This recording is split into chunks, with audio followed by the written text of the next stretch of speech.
Lived in Liverpool. Do you think there are some Liverpool fans who don't mind if they lose, because otherwise United could win 19 titles? Yeah, they're probably fans, but there's no doubt the players will be going out there to win the game. They've still got an opportunity of finishing fourth, although, you know, an outside chance.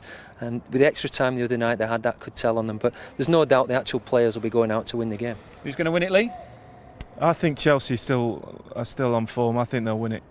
OK, thank you very much. You can hear a lot more from John Terry on next week's Football Focus as well, our last of the season. Only half an hour next week, though, because we're on at 11:30. You can hear John Terry talking about the England captaincy. That's because of the Formula One, by the way. But then we have an extended hour afterwards, a Focus Forum from midday, both online and on the red button as well.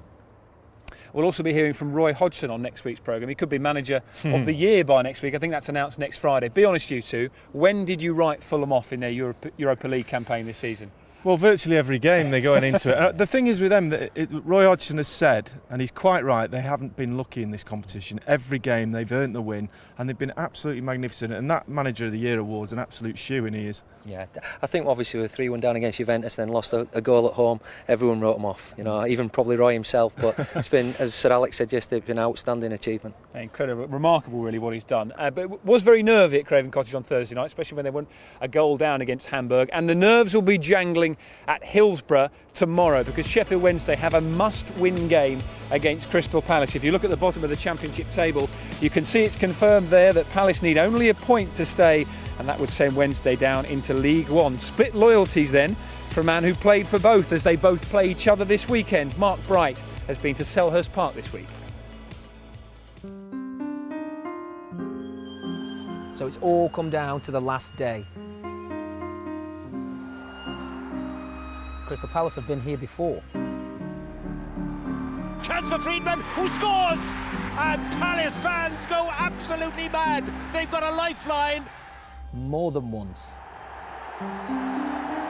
It's two apiece. It's agony and heartbreak for Crystal Palace. This season's battle caps another difficult campaign for the Eagles. On the wrong end of bad decisions on and off the pitch, a move into administration in January brought a points deduction and significant exits. Focus shifted from promotion to relegation. Defeat could put them out of business for good. You can't blame anybody at this football club for the position that we're in. 10 points. I think they were travelling up to Newcastle, and 2 hours later on the way back they find out they're looking at probably breaking into the playoffs at some stage, and a couple of hours later they're facing relegation. It's a tough one to swallow. We don't deserve to be here, but I mean, instead of us moaning and whining and stuff, we have a chance to make it right, to keep the team in this division. As a group of players, we've got that determination to make it a successful season now, even though the success is to avoid relegation. And I think we've had a lot thrown at us as a group of players and as a club, and you know, it's come down to 90 minutes, which, you know, would have taken a few weeks ago with being a few points adrift. What if Palace lose that game and go down? What then for the club? But it's the same, you know, we're waiting for a new ownership, but I really don't want to even consider losing. You know, it's not been in our vocabulary this week. We're preparing to win the game. It didn't have to come to this. A win against West Brom on Monday would have done the job, but it wasn't to be. I think any other time of the season you'd probably say that's a great point, because they're a terrific side, and I thought we did exceptionally well, to be honest. The fact that we come out of the game with, you know, the last kick of the game we could have even won, I think that's the positive that we're taking to Hillsborough on Sunday. And you know, if we perform as we did against West Brom, we feel that with a little bit more quality in front of goal, we'll go there and get a result. Goals that weren't, big departures, administration. Now all they need is a single point.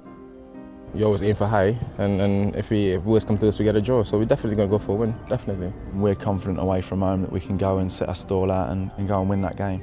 Gut feeling? Good feeling is I think we'll win.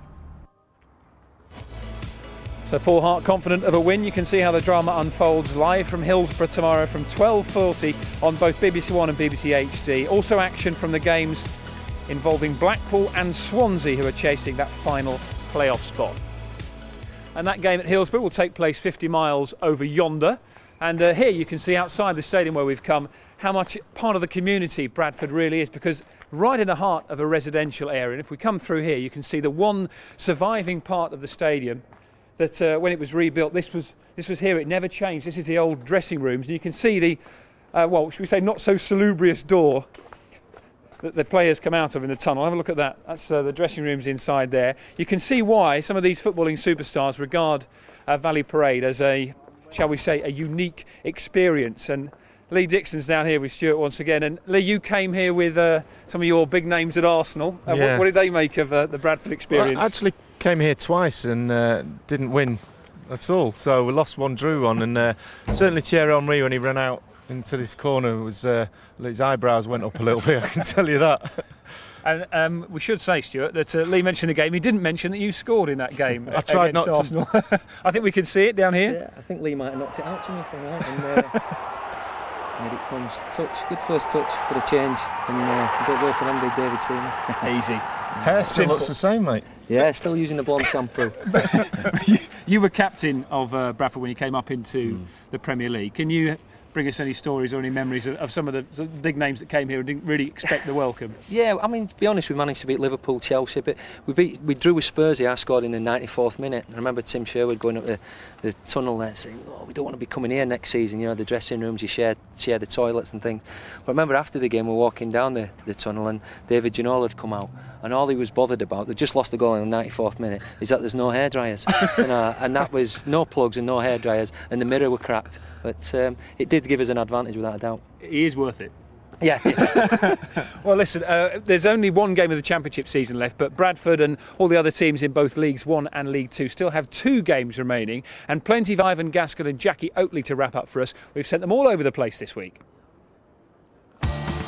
Lose the first game 7-1, then obviously win the title with 2 games to go. Celebrations for Norwich fans, and now the focus turns to the 4-horse race for that second promotion spot. There have been plenty of ups and downs already for Leeds United. Good enough to win at Manchester United, and some worrying wobbles too. But the boys from Elland Road are still in the League 1 driving seat. If Leeds slip up, the Lions of Millwall are most likely to pounce. Just 2 defeats in 2010 have put Kenny Jackett's men in 3rd, a point behind. It's a big ask for Leeds today. They go to 5th place Charlton, who could also sneak up with a couple of wins. But Simon Grayson is at least talking a good game. We know still there's a lot of twists and turns, maybe different permutations can happen, but obviously if we affect our results, then we know that we're going to get promoted. For Millwall, it's a massive game at Tranmere today. Then promotion-chasing Swindon come here next Saturday. The goals of Billy Painter and Charlie Austin could yet propel the Robins to the Championship. Down at the bottom, it's a tricky one for Tranmere today, though they do face relegated Stockport next weekend. Southend also went last Saturday, and anything but 2 wins for Wickham, and they're down 2. But they have won 3 of the last 4, so there is hope here at Adams Park.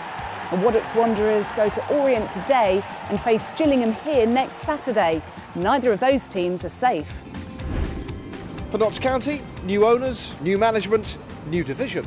13 wins out of 16 for Steve Cottrell, and it's goodbye League 2. Well, we haven't reached the height of our euphoria. You know, that's to come on Saturday. Really looking forward to it. Couldn't be a better day for me, with it being Cheltenham, my home town as well. And celebrations too for the